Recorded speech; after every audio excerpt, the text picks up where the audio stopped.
Please welcome author, consultant, and co-founder of Work to Learn, Heather McGowan. Morning. I'm humbled and honored to be here today to speak to you about my passion, which is the intersection of future of work and the future of learning, which, here's the punchline, I think it's the same thing. I'm going to take you through a rapid fire talk. I do use PowerPoint, but it's all visual, so hopefully it will be helpful to you. About the changing context of the future work. I'm first going to talk to you about what is happening, why it matters, and then how we need to think differently because of it. So when we look at what is happening, I have the very good fortune of being friends with Thomas Friedman, the New York Times columnist, and he and I have spoken a lot about the future of work. His latest book, Thriving the Age of Acceleration, Thank You for Being Late, he says that we have 3 exponential changes happening at once. We've got a change in technology, which we heard a lot about that in the last panel. We've got a change in the market. So where we were once connected, then we became interconnected, now we're interdependent. And a change in the climate. So we once had the opportunity to fix that lake or change that behavior related to climate change later, we now have to do it now. And those 3 things together are reshaping our world across 4 dimensions. How we work and how we learn to prepare for work and how we learn as part of work, our geopolitics, our community. I've heard a lot of people in my time here on the horse and buggies talking about the loss of not getting Amazon. It's no longer time to wait for one company to come save your town. It's time to think differently.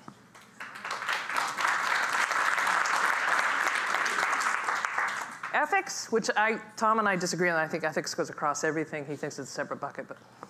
And then collectively, because of what he talks about, he says it's changing politics. It's no longer left and right. We're talking about a completely different thing. He thinks we should look at systems of nature, and systems of nature look at how can I be resilient to change, and how can I have propulsion. Propulsion is not only bouncing back, it's bouncing forward. So I focus all my attention on the end there on work to learn, but I agree with his overall framework, and I think it's helpful to understand what's happening. So we're moving from linear to exponential change. Linear change, the Singularity University describes it as steps. So if you went 30 linear steps, at the end of that, you'd be 30 meters. If you go 30 exponential steps, where each step is double the prior step, at the end of that, anybody have any guess where you'd be? How far is 30 exponential steps? 1 billion meters, 26 times around the globe. And we're starting to be in that place where the steps get further and further apart. We're starting to feel that change. So the good news is human beings are adaptive, but human beings are adaptive on a linear pace. Technology is growing at an exponential pace. Technology is tools. Tools need humans. We have to keep that in mind. We are entering the 4th industrial revolution.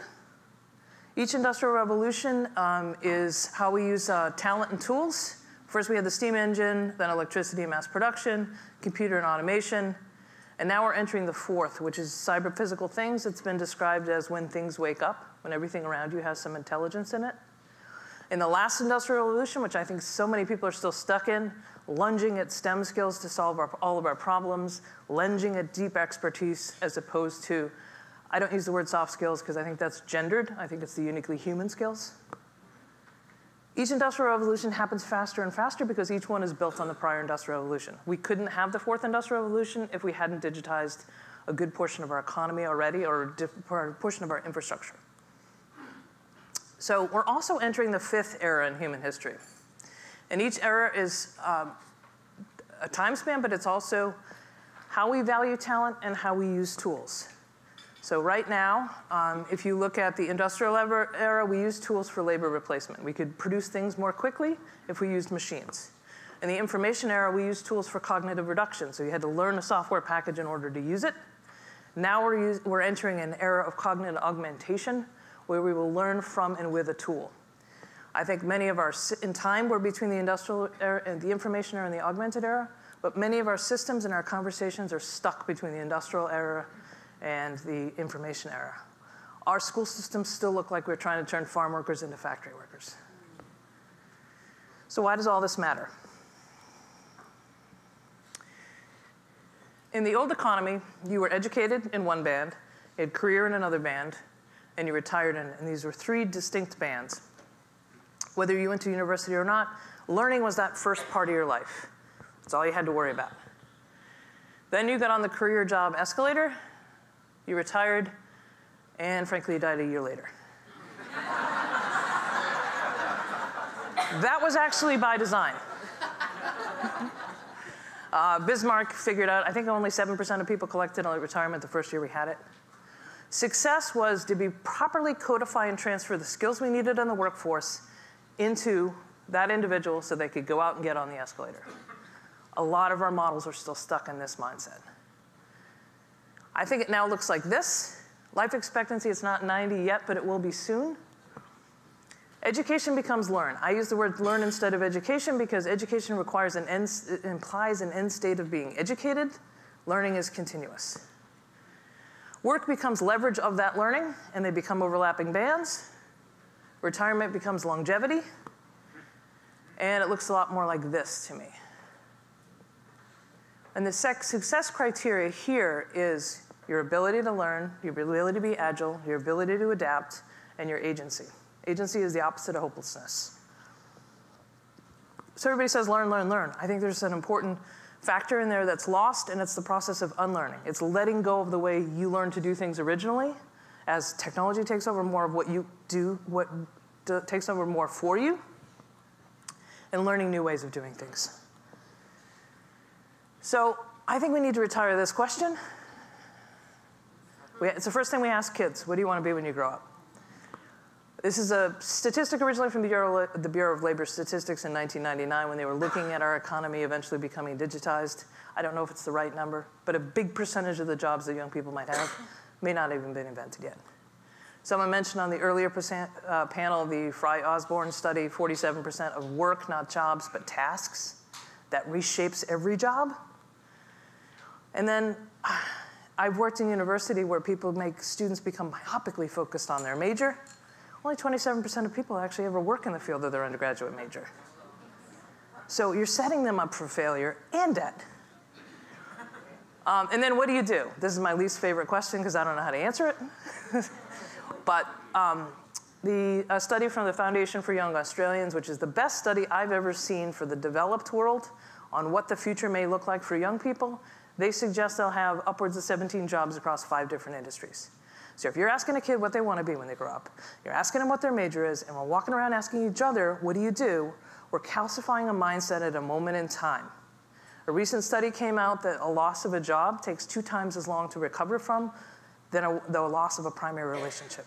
It's your entire identity. So how do we think differently? So Simon Sinek did this little talk. If you haven't seen it, I'll give you the quick recap of it. His intent was to say, I can help companies communicate more effectively and leaders communicate more effectively if they start with why. So every company can tell you what they do, what product or service they sell. Some companies can tell you how they do it, what makes them special, their intellectual property, their people, their process. But really great companies, he says, tell you why they do it. They have a driving purpose. And when Simon gave that talk, I think 12 years ago now, our change rate was a little bit slower. I think it's even more important now because as our change rate accelerates and products and services don't last as long, and business models get disrupted more frequently, you have to define yourself by why, not what. If you define yourself by what, you're more quickly out of business. So let's look at Apple. Apple, their purpose in everything we do, we challenge the status quo. We think differently. That grammatical error always drove me crazy. Process, how do we change the status quo? By making technology easier to use. Products, we make computers and electronics. This gives Apple the liberty to make a car, make a pod in your home, be part of the Internet of Things. Would you drive a car designed by Gateway? No. Would you buy a phone from Dell? Probably not. But it's given Apple the liberty to cross multiple industries. And if you take Amazon, can you imagine Barnes & Noble winning Academy Awards? But you can because Amazon did it. I think we have to take that very same approach with young people. Start with why. We need to reclaim purpose. Purpose and passion used to be the domain of just the elite. We cannot afford it not to be the domain of everybody. Purpose and passion is what is going to keep the lifelong learning candle lit.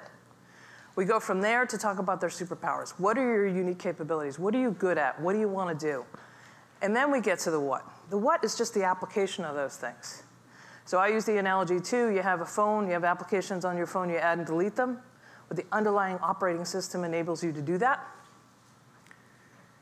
And that's how we have to think about things, because that's going to allow them to traverse multiple industries. So I collectively call this a concept I have called the Agile Learning Mindset. It includes learning agility, so learning, unlearning, adaptability, understanding your learning styles, uniquely human skills, you guys call them soft skills, but those skills such as creativity, communication, things that you cannot codify, things that will not be replaced by automation. Adaptability, how do you navigate ambiguity? How do you deal with change? And then agency. Marina Gorbis from the Institute of Future Work says as we close the digital divide, the next divide that will open will be the motivational divide. I think this is how we start to close it. So in our old model of education, you had learning conditions. They were only addressed if you had a major deficit. Then you had to learn foundational skills. Then you picked a domain expertise and you went up the escalator. I would now argue, I think it looks like this. We need to understand people's purpose and their learning conditions. How do you learn best? What kinds of things are you interested in? What barriers might you have when we talk about issues of inequality? Where a student can't learn if they're hungry, can't learn if they're scared, can't learn if they can't get to school. Then the foundation skills become portable skills. Teaching them how to apply them in different circumstances will help with adaptability. Domain expertise, it's not a one-time thing. You're going to have multiple careers. And then to me, the top of the pyramid is that learning agility, ability to learn and adapt. So I think the old model used to look like this, and that's why I call my consulting firm Work to Learn. We used to learn to do something in order to produce a unit of value. We're still stuck in that. The new model, I think, looks like this. We need to learn in order to continuously learn. Learning and work are a single act. The unit of value becomes a byproduct, and the focus becomes increasing capacity. If you look at a company like Amazon, since you did, to try to get it to come to Detroit, everything Amazon does is to learn. It's not about selling you anything other than that is a vehicle for learning. So if you look at the life blocks, and this Dick Bowles, who wrote the What Color is Your Parachute, actually wrote this like 45 years ago. I've been using it for 2 years, not knowing that it was his concept. We used to have these 3 life blocks, and you move through it like this for about 73 years. Now, I think they turn 90 degrees, and work becomes engaged, learning becomes lifelong, and retiree becomes reconditioned, and we move, it's 90 years long, and we move through it like that. So for the people in the policy in the room, we need different policies. It's not one educational system versus another. It's how do we create an ecosystem that enables this to happen. So in summary, I'm optimistic. We have these 3 accelerations that are reshaping our world. We have to acknowledge them. The future of work, I believe, is learning.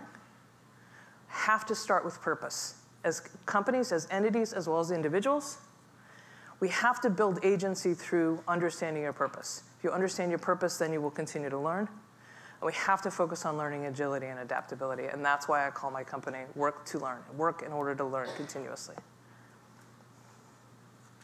Thank you. Joining Heather McGowan on stage is the Executive Director for Communications Operations and Corporate Giving for General Motors Company, Terry Rhadigan. Superintendent for Detroit Public Schools Community District, Nikolai Vitti. And returning to the stage to moderate the discussion, President and Chief Executive Officer for the Skillman Foundation, Tonya Allen. So I got up here, I got ahead of myself, but that isn't surprising, is it? Wasn't Heather awesome? Yeah, she was really good. So Heather, thank you. Thank you so much for setting the frame and the tenor of the conversation we're going to have.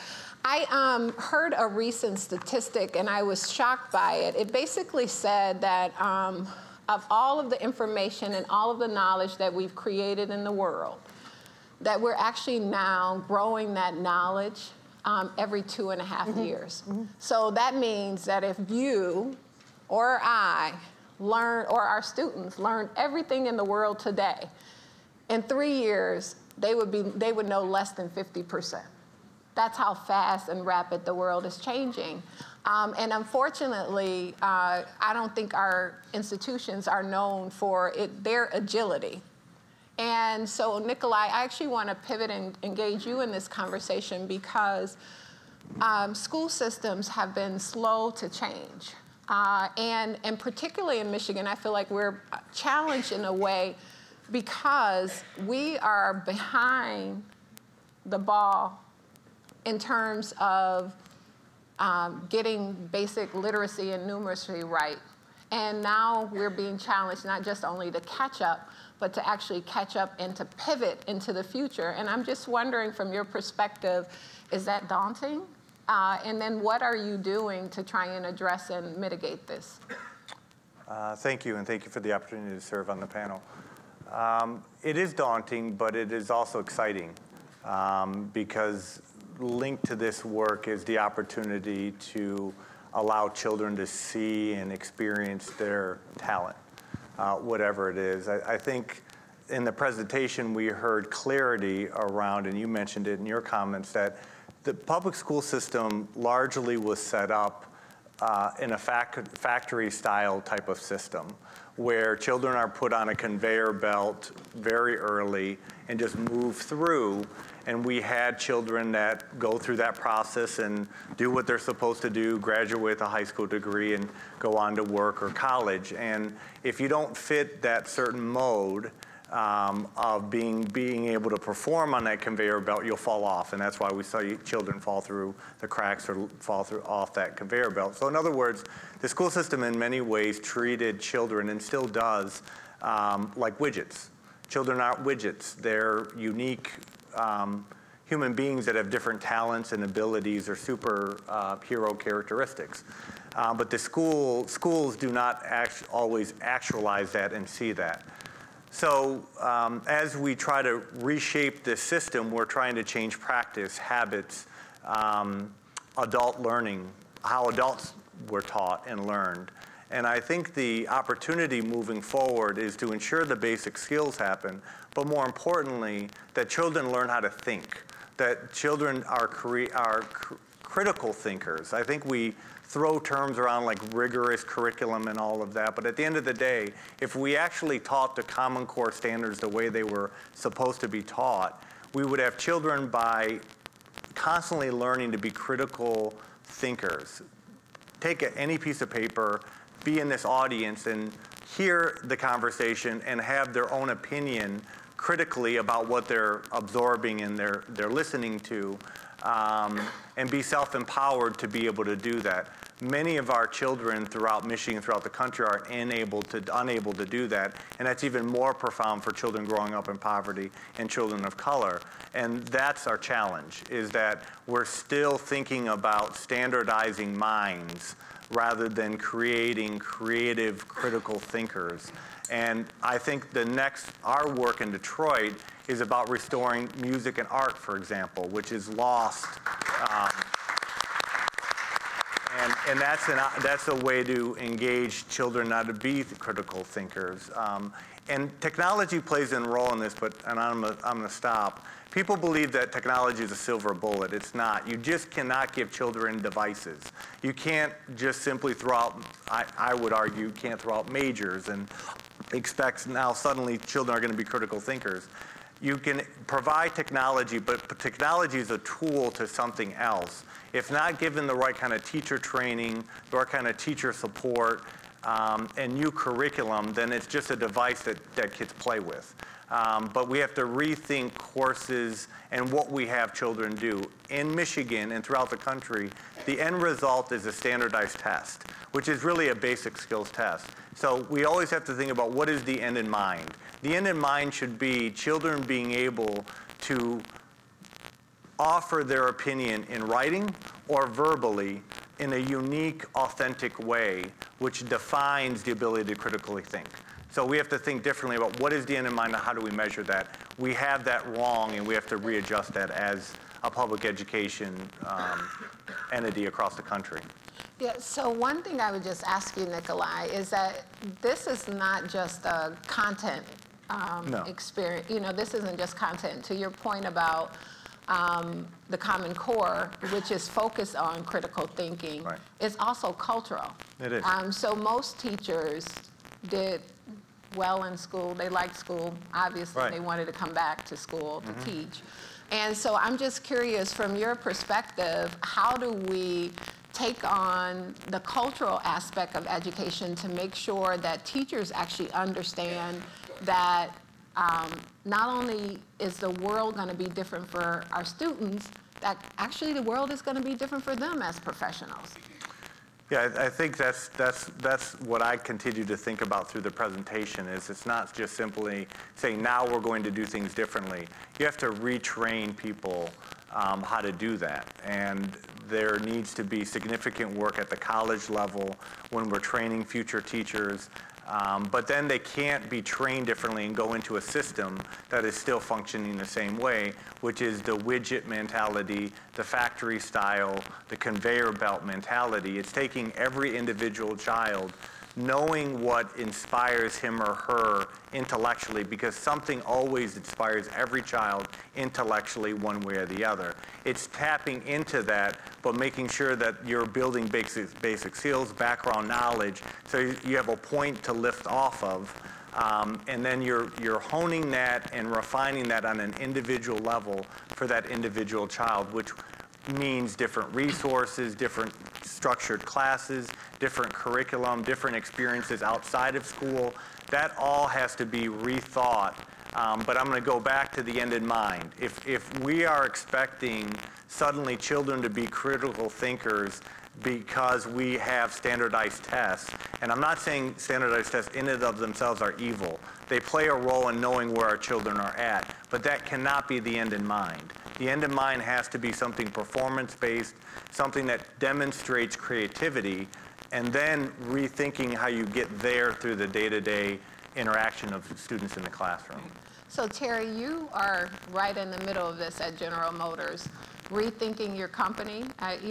One of the things I'm always surprised by is how many of your executives spend so much time in Silicon Valley, because you are a mobility company that's specializing in technology and innovation, no longer just a car business, right? Correct. And so you have been working on this issue of rethinking how you prepare your talent and retooling talent that comes into your company. So what are you guys working on, and what are you finding important and you think would be critical for the K-12 system as well as higher education? And let me not forget our little ones, our pre-K children. Like, what do we need to be teaching and integrating in our educational system if we're going to be effectively preparing them to go in and out of work in different industries, as Heather indicated?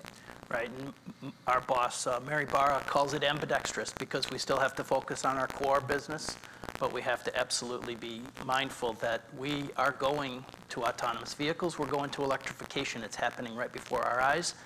And so the skill sets are changing. And what we found, traditionally, we would just recruit on college campuses through our talent acquisition department, and we would go to Kettering, formerly GMI, and we'd get the necessary talent that we needed to restock our engineering pool. That's just not enough anymore. What we're also finding, and I never thought we'd be in this position, but you and I have worked on this third grade reading. That was never something, we didn't even really focus on high school that much, let alone going all the way back to a third grade reading problem that we have in our state. So it's multifaceted. The problem is deep. I think we're in a crisis mode, and we know a thing or two about crises. And what do you do when you're in a crisis?